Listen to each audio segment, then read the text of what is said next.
Today on Studio G, reporter Tommy Laren takes a deeper look into the free speech zones here on campus. Jordan Hardy recaps the rebels taking back the Fremont Cannon. And Jamie Seymour will update you with what's happening across the nation. All this and more right now on Studio G.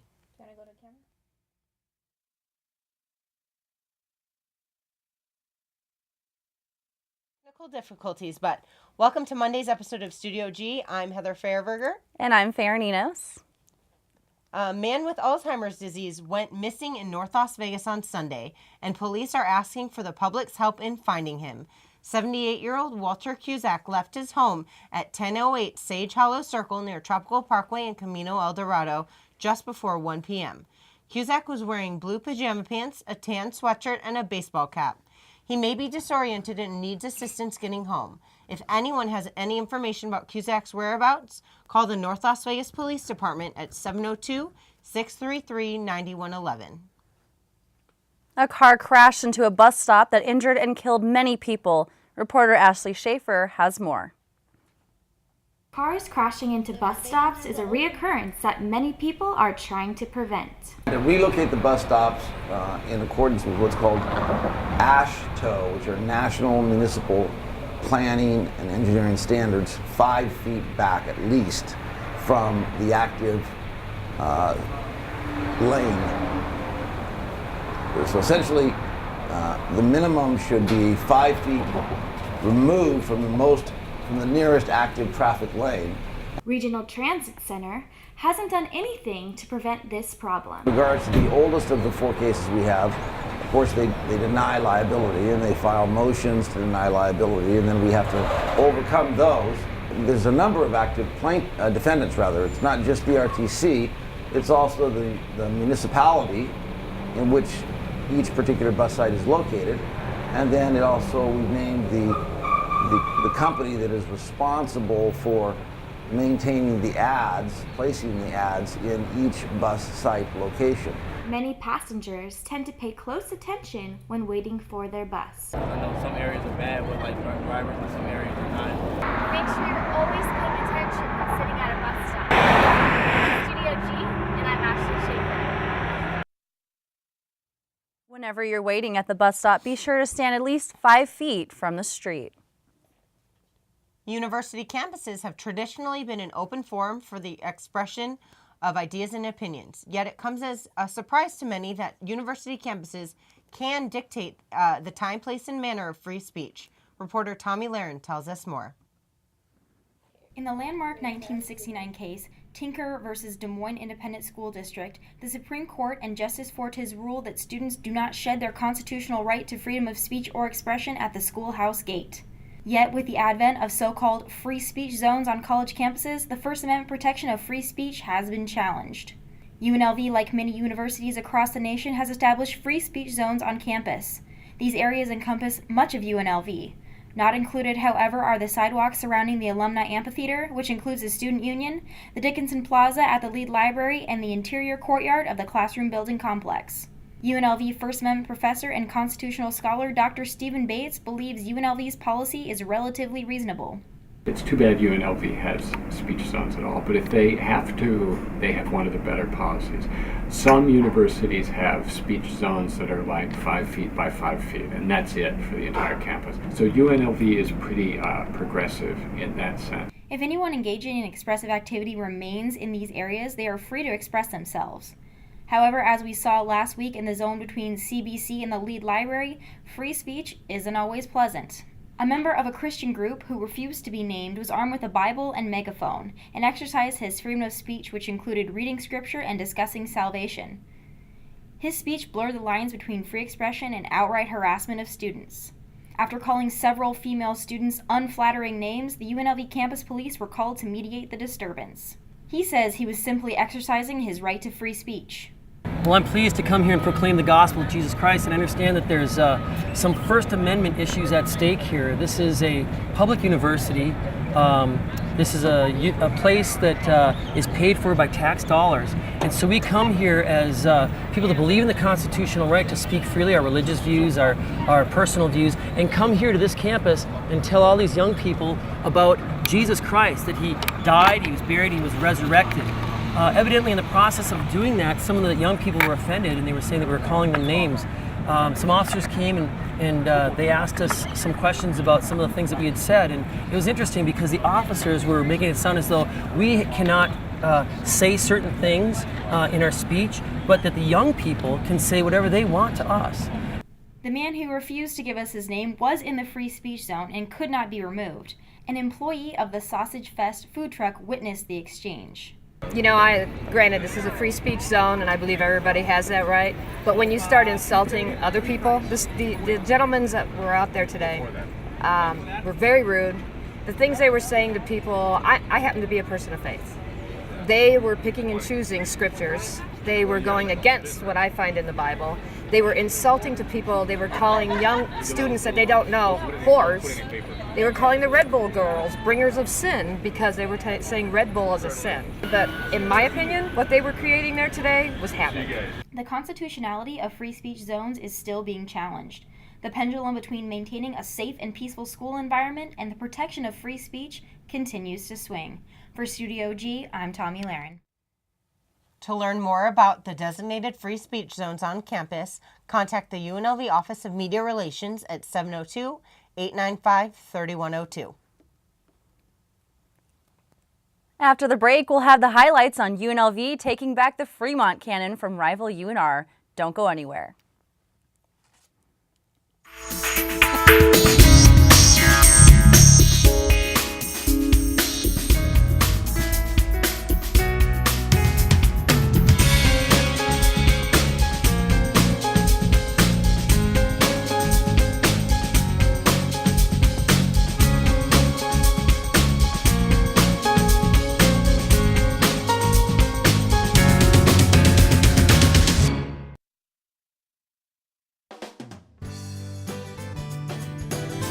Your community's farmers market. Welcoming, lively, friendly. A place where neighbors and friends come together to celebrate their community. With over 50 vendors, organic, sustainable, fresh produce are available just for you. Support and buy local at Fresh 52. Located in a city that thrives off of tourism and gaming, UNLV offers classes that many other colleges do not. Reporter Bree Bradley has more. Standing within the view of the Las Vegas Strip is UNLV's International Gaming Institute. Just inside this building lies a laboratory completely unique to not only the university, but to the nation.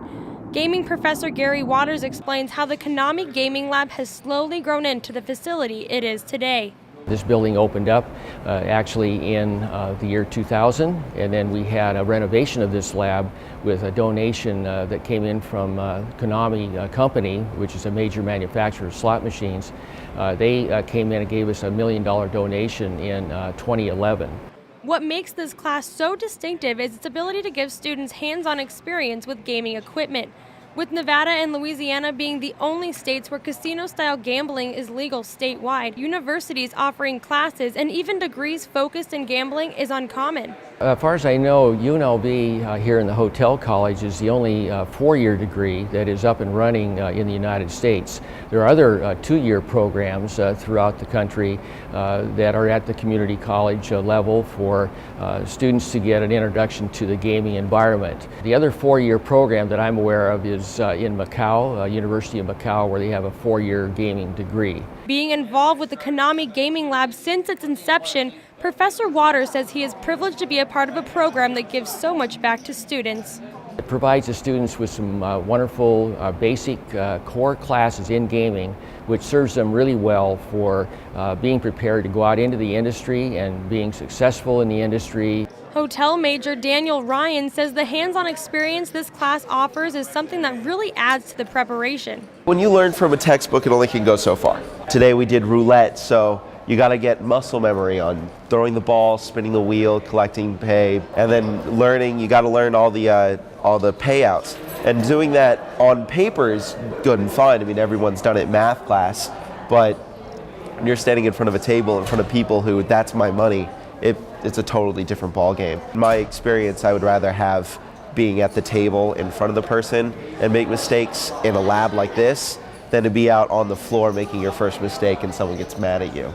Located in a town such as Las Vegas, filled with gaming activity, facilities such as the Konami Gaming Lab provide UNLV students with even more unique opportunities than ever imagined. For Studio G, I'm Bree Bradley.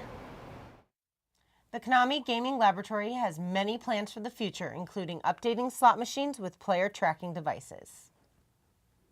If you placed any bets on the UNR versus UNLV football game this weekend, hopefully you picked the Rebels. UNLV football made history this weekend by defeating the Wolfpack on Saturday, 27-22. Reporter Jordan Hardy has more. The Rebels headed up north this weekend to play rival school UNR, but this game was more than who put the most points on the scoreboard. It was about bringing the Fremont Cannon back to Las Vegas. The Fremont Cannon is the most expensive and heaviest trophy in college football, and it has not been in Vegas since 2004.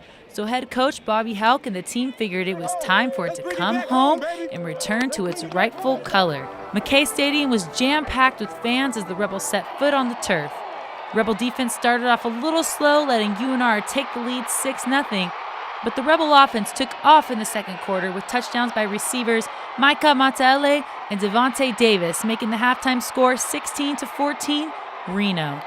In the second half, the defense tightened up and shut down the Wolfpack offense, allowing only one touchdown. Running back Tim Cornette rushed for a touchdown with 11 minutes left in the fourth quarter, putting the Rebels ahead. The game finished with Davis adding another touchdown, making the final score 27-22. After 8 long years, the Fremont Cannon is finally going to be painted red. Quarterback Caleb Herring and receiver Devontae Davis were more than excited. Been here for a long time and haven't seen this cannon and the guys in there celebrating. It's awesome. It's amazing. I'm gonna be 57 years old somewhere, scratching my belly, just talking about this Reno game for years to come. We've been talking about this cannon for years. I played this game 3 times and wanted that cannon, and to get it this time is just great. For those seniors in that locker room, we did it for them, for Coach Hawk, for all the coaches. To get that cannon, it just feels great, especially since you've been working so hard, and that's always been one of your goals. Your goal from the start of the season is to get that cannon, and to come out here and get it, man, it just feels great. Coach Houck was proud of his team and can vouch their hard work is paying off. Guys just kept battling, and so it's a big deal. I mean, it's a rivalry game. It's supposed to be emotional, and I was excited for our kids and for all our fans that have hung with us to have that thing in our possession. With this unforgettable victory and the Rebels going into Nevada's house and taking the Fremont Cannon, something they haven't done since 1979, it's safe to say the Rebels are making history. For Studio G, I'm Jordan Hardy. As we speak, the cannon is being unveiled and painted red by the football seniors in the Student Union. Rebels return home this weekend to play San Jose State this Saturday at 1 p.m. for the homecoming game at Sam Boyd Stadium. After the break, Jamie Seymour will have this week's national news for us. Don't go anywhere. My name is James Grant. King Louie here. This is Jennifer. Crystal May Maguerza. I'm Savannah. Zoe here. This is your boy Miles Lowe. Christian FGY. Kaylin Hype. And I'm Jay Luna. My Mind's Music. Gonzo Radio. Combox Radio. Join us for happy hour. The Miles Lowe Midweek Show. Ill Vibe Theory. On KUNV. KUNV. KUNV. KUNV HD2. 91.5 The Rebel. Broadcast on Revcast.com. I think what a lot of people don't realize, we provide 1,300 hot meals a day through 3 of our kitchens. We have about 650 people sleeping in beds provided by the Salvation Army every night. We have 127,000 of people that we touch every year. It's huge, and people have no idea that we do more than have thrift stores and ring bells at Christmas.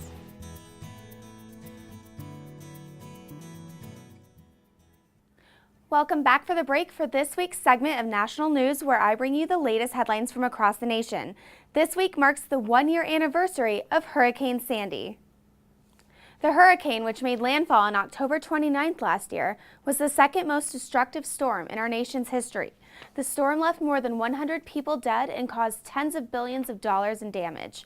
On Sunday, 3,000 people reunited on Rockaway Beach in Queens, forming a human chain linked by hands.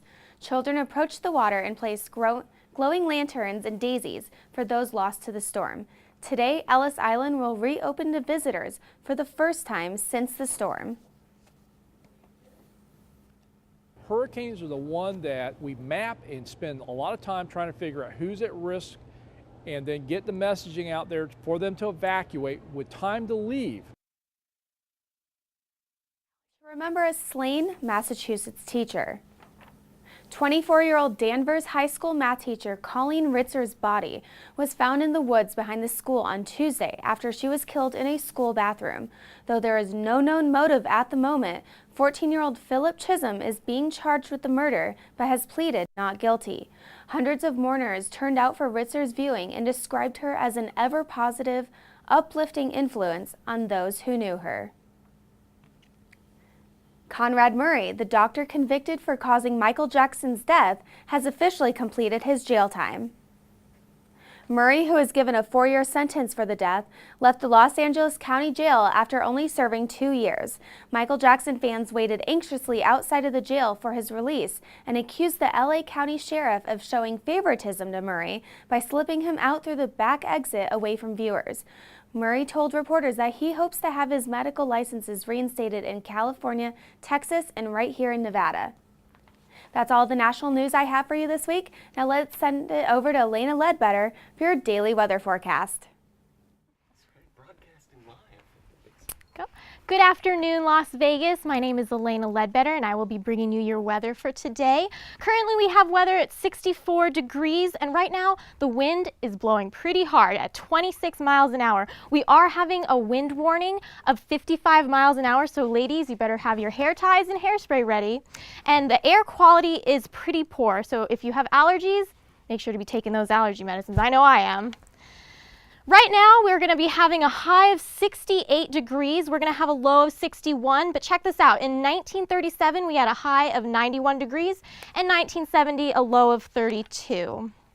And our current weather for today, we have off the coast at Arcata, 54 degrees. San Francisco, we have it at 60. Santa Barbara, 64. Tonopah, 44 degrees. Reno, 45. And Winnemucca, we have it 34 degrees.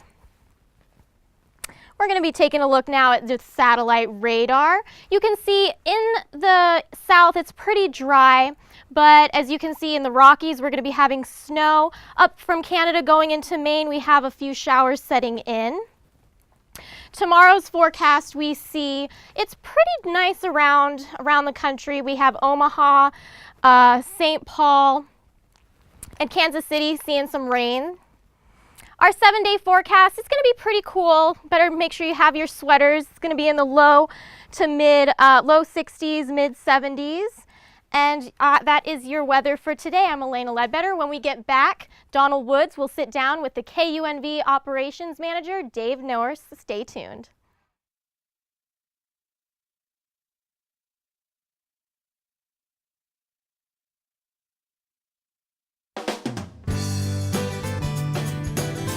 Your community's farmers market. Welcoming, lively, friendly. A place where neighbors and friends come together to celebrate their community. With over 50 vendors, organic, sustainable, fresh produce are available just for you. Support and buy local at Fresh 52. This is your house too. Located on the campus of UNLV on Brussels Street sits Housel House, the Center for Social Justice. A place where everyone can participate, explore cultural identity, share different experiences, and learn leadership skills. No judgments. You are accepted, you are important, and you are welcomed. Stand up, speak out, and change the world.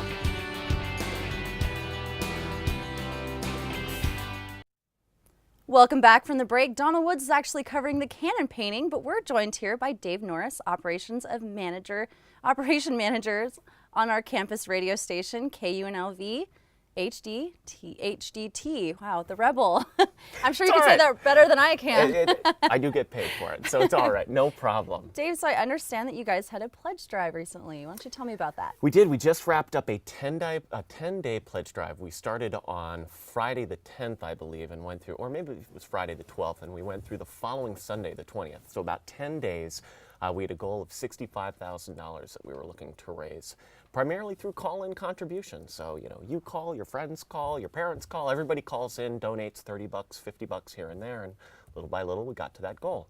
It was tough. It's a long, we start at like 7 in the morning and we go to midnight, depending on the day. Some days we'll be off at 9, some days we'll be off at midnight. But, you know, at the end of it, we pretty much raised the goal. We didn't get quite there yet, but we got close enough, so we said, all right, it's 10 days, we're exhausted, let's call the thing off. Nice. Now, tell me about the pledge itself and what went into this. Well, the pledge drive is something that public radio stations across the country do in order to raise money. The way that public radio works is because we're not really allowed to play commercials in the typical sense of the term, commercials. What we rely on is we rely on funding from our audience, from the people who actually listen, taking the time to support the radio station. So we go on air, we make what we call a pitch. We say, please, you know, if you like this programming, please call right now. But, you know, we know that not everybody's going to pledge. In fact, most people will not pledge. They're like, why are we going to pledge for radio? But a lot of people choose to say, you know what, this is something that I care about. This programming is something that I enjoy, something that I really value, and I'm willing to contribute to it. So we'll have people call up, they'll make a donation, you know, and a lot of it depends upon the particular listener and their budget. It can be $30, it can be $130. The biggest donation we had was like $500. So, wow. I mean, you're right. I mean, we're like, all right, $500 would be great, but you know, we can't count on those too much. But it's little by little, people coming together to support what they care about.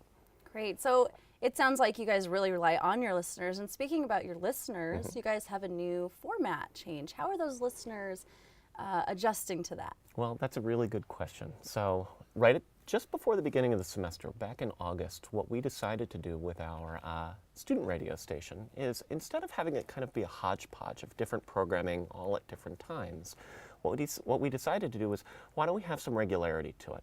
So we identified 4 primary formats that we felt would satisfy our mission of providing kind of an alternative voice to the community.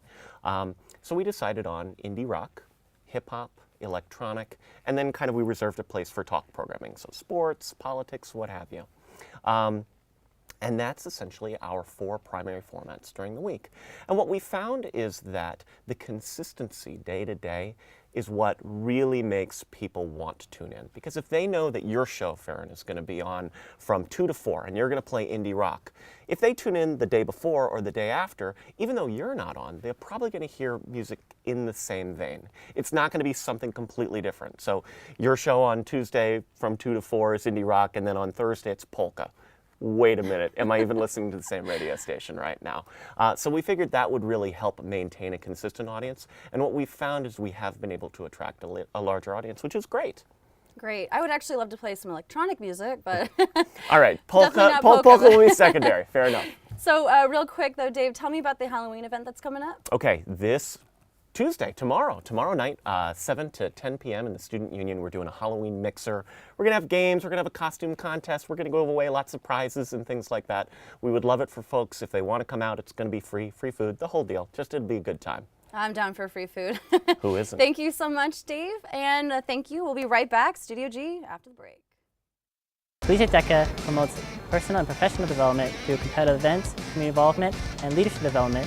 I joined DECA because I wanted to get out of my comfort zone. So I got to meet people, network, and definitely work on my public speaking. To join DECA, it's a very simple process. You have to pay a $25 membership fee. You can either come to our next meeting, our website, which is unlvdeca.co.vu. We're open to all majors who are interested in business, finance, or hospitality-related fields.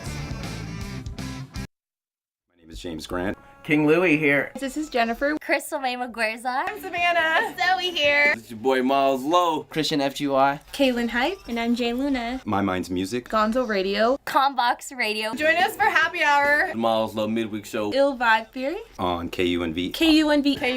KUNV HD2. 91.5 The Rebel. Broadcast on revcast.com.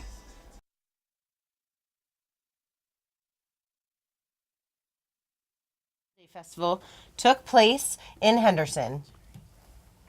The festival marks the end of Hispanic Month, which usually occurs on October 12th. The city prolonged the festival until this weekend. The day started with a parade and ended with festivities. The event was filled with tons of music played by many mariachi bands. There were also numerous booths and, of course, food and desserts for the crowd to enjoy. The turnout was relatively small, but Margarita Robael, the director of the event, deemed it a success. The purpose of the Hispanic International Day Parade is to celebrate our culture, our diversity, and our strength. And we've invited everyone, not just the Hispanics, but we invite everybody. And we want our youth to learn about their cultures so that later on they can teach their kids about the culture. So we prolong it and we don't end it. And it's a lot of fun. The kids enjoy it. The high school students enjoy it, and we have, like you see the band behind me, they're all youth, they're all students at the high school, and some even middle school. The bands we had in the parade, the marching bands, was one from one high school, the other one from middle school. So it all has to do with the youth and teaching them to maintain their culture.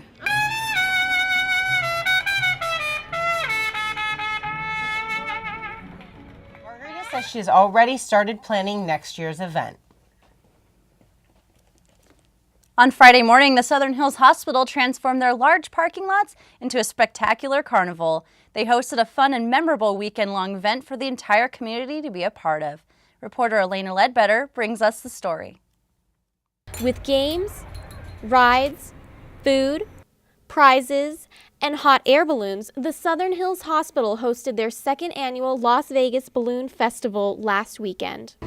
We saw them setting up the hot air balloons. We got to go inside and we took a ton of pictures. Kyle and Joshua Fouts weren't the only two coming out and sitting in hot air balloons at the festival. They were joined with several others who came out to be a part of the fun and exciting weekend. The festival, which brought in about 20,000 people, was put on to raise funds for Las Vegas's Metro Search and Rescue. Vice President of Public Relations at Southern Hills Hospital, Joyce Gedeke, said that this event was for everyone from families to seniors who were looking to spend their weekend doing something fun for a good cause. It's amazing to see these hot air balloons lift. It just makes you happy. It makes you realize that there's a lot of good in the world because it's so beautiful. At the same time, you're supporting Friends of Metro Search and Rescue. The event started Friday and lasted until Sunday evening. It also included food vendors, live entertainment, and a live demonstration of Las Vegas's Metro Search and Rescue Unit.